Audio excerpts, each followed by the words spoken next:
សួស្តីទៅកាន់អ្នកទាំងអស់គ្នាដែលជាអ្នកដែលតែងតែតាមដាននៅ Channel សម្រាយរឿងរបស់ Admin KR សម្រាយរឿងម្ដងទៀតថ្ងៃនេះ Admin ក៏បានលើកយកនៅសាច់រឿងថ្មីមួយដែលចង់និយាយអំពីគ្រោះធម្មជាតិឬមួយក៏យើងនិយាយអំពីបញ្ហានៃការរំជួយដីសាច់រឿងរបស់យើងគឺបានកើតឡើងនៅក្នុងគ្រួសារមួយដែលភ្លាមនោះដែរកូនរបស់គេកូនក្មេងទូចនោះគេបានលេងឃ្លីនៅក្នុងផ្ទះរបស់គេមុនពេលកើតហេតុដែលមានរឿងរ៉ាវដែលកំពុងតែនឹងបង្ហាញអ្នកទាំងអស់គ្នាគឺជាគ្រោះធម្មជាតិនៃការបាក់ស្រុតក៏ដូចជារលកសូណាមិហើយសាច់រឿងរបស់យើងក៏បានបន្តមកពេលព្រឹកដែលឪពុករបស់ក្មេងប្រុសបានត្រឡប់មកពីធ្វើការវិញតែអ្វីដែលមិនប្រក្រតីគាត់ក៏បានក្លីកមើលទៅតាមជញ្ជាំងក៏ដូចជាតាមផ្លូវឃើញមានភាពមិនប្រក្រតីហាក់បីដូចជាមានស្នាមប្រេះដែលចម្លែកគាត់ក៏បានផ្ដល់ព័ត៌មានទៅកាន់ក្រុមគ្រួសាររបស់គាត់ហើយក៏គាត់បានជជែកក៏ដូចជាប្រាប់អ្នកទាំងអស់គ្នាអំពីរឿងរ៉ាវដែលកំពុងតែកើតឡើងវាហាក់បីដូចជាមានរឿងចម្លែកខ្លាំងមែនទែននៅពេលដែលគាត់បានឃើញនៅទស្សនវិជ្ជាស្ដែងមិនយូរប៉ុន្មានអ្វីទាំងអស់ក៏បានរង្គោះរង្គើនៅជុំវិញទីក្រុងក៏ដូចជាផ្ទះរបស់គេ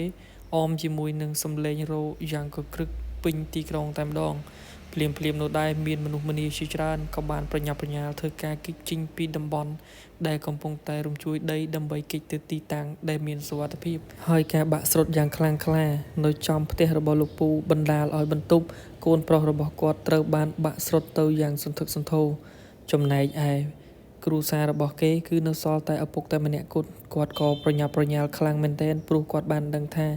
បន្ទប់ដែលកូនរបស់គាត់កំពុងតែគេងគឺត្រូវបានបាក់ស្រុតទៅក្រោមហើយភ្លាមនោះដែរម្ដាយរបស់គេក៏ព្យាយាមប្រញាប់ប្រញាល់ខ្លាំងមែនទែនក្នុងគោលបំណងដើម្បីមកជួយកូនរបស់គេប៉ុន្តែអ្វីទាំងអស់គឺបានហួសពេលទៅហើយព្រោះថាការរំជួយដីកំពុងតែវាយលុកខ្លាំងមែនទែន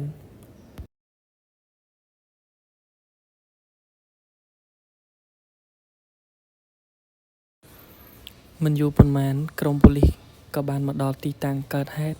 ក្នុងគោលបំណងដើម្បីជួយសង្គ្រោះតិចដល់អ្នកដែលរងគ្រោះអំពីការបាក់ស្រុតប៉ុន្តែអ្វីទាំងអស់គឺវាមិនងាយស្រួលនោះទេព្រោះថាកន្លែងដែលបាក់ស្រុតនេះគឺវាមានជំរៅជ្រៅខ្លាំងមែនទែនសូម្បីតែប្រព័ន្ធបញ្ជាដូចជាដ្រូននៅពេលដែលចុះទៅដល់បាតនៃកន្លែងបាក់ស្រុតក៏មិនអាចធ្វើការបញ្ជាដើម្បីហោះឡើងលើវិញបាននោះដែរក្តីព្រួយបារម្ភក៏កាន់តែខ្លាំងព្រោះការបាក់ស្រុតនៅតែបន្តធ្វើឲ្យពួកគេកាន់តែអស់សង្ឃឹមដោយសារតែការវាយលុកអំពីគ្រោះធម្មជាតិកាន់តែខ្លាំងទៅប៉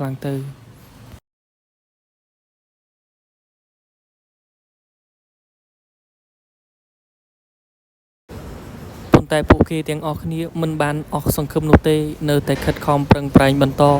ដើម្បីយកជីវិតរស់ព្រោះថាពួកគេក៏មានរបស់ការពារជាច្រើនដូចជាខ្សែនោះដែរក្តីសង្ឃឹមថ្មីក៏បានកើតឡើងព្រោះថាប្រព័ន្ធបញ្ជាដ្រូនក៏អាចដំណើរការវិញបាន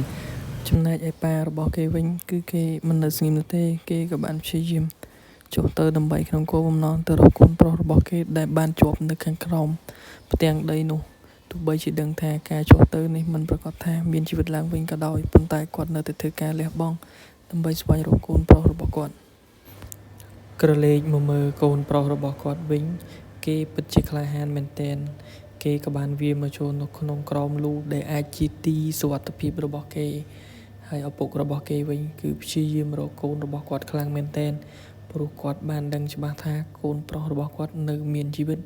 ពេលនោះគាត់ក៏បានឮសំឡេងមួយចេញពីខាងក្រោមផ្ទាំងថ្ម